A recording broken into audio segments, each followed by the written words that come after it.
ఇంకా ఈ విషయం ఇట్లా ఉంటే ఇక ఆపరేషన్ కగార్కి సంబంధించి ఆపరేషన్ కగార్లో చనిపోయినటువంటి ఎవరైతే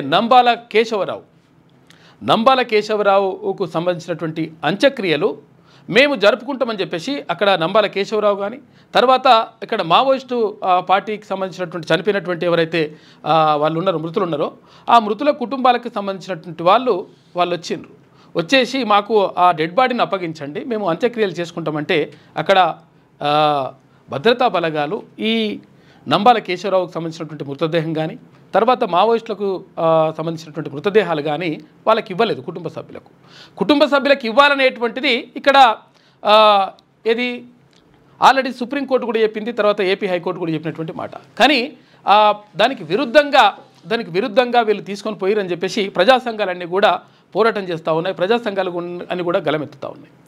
ఎందుకు వీళ్ళ కుటుంబ సభ్యులకు ఆ డెడ్ బాడీలను అప్పచెప్పలేదని అని చర్చకు వచ్చినప్పుడు నంబాల కేశవరావు అంటే ప్రశాంతంగానే ఉండే ఆయనని హాస్పిటల్ పోతే హాస్పిటల్లో కావాలని చెప్పేసి ఆయన తీసుకుపోయి కాల్చి చంపేసిండ్రు. ఆయననే కాదు ఈ 27 మంది కొంతమంది ఉన్నారు కదా వాళ్ళందరినీ కూడా కాల్చి చంపేసిండ్రు.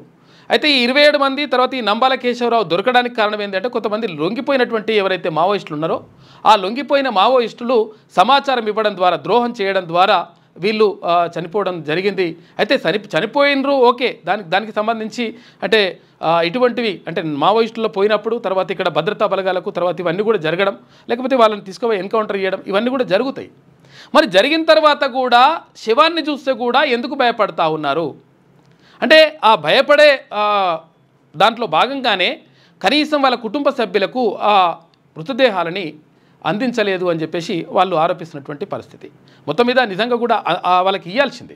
కానీ ఒకవేళ వాళ్ళ కుటుంబ సభ్యులకు ఇస్తే ఈ ప్రజా సంఘాలు లేకపోతే ఆ కుటుంబ సభ్యులు కలిసి హాస్పిటల్ తీసుకుపోయి నిజంగా ఏం జరిగిందని చెప్పేసి ఒకవేళ పోస్ట్మార్టం నిర్వహిస్తే ఆ పోస్ట్మార్టంలో ఏమని తేలుతుంది, వీళ్ళు ఎదురుకాల్పుల్లో చనిపోలేదు తీసుకొచ్చేసి డైరెక్ట్ కాల్చి చంపారు అనేటువంటి విషయం బయటపడుతుంది. కాబట్టి అందుకనే వీళ్ళని తీసుకుపోయి దహన కార్యక్రమాలన్నీ కూడా భద్రతా బలగాలు నిర్వహించేసినాయి, వాళ్ళు కావాలని చేసింది అనేటువంటిది వాళ్ళు చేస్తున్నటువంటి ఆరోపణ. దానికి సంబంధించి లేఖలు కూడా వస్తూ ఉన్నాయి.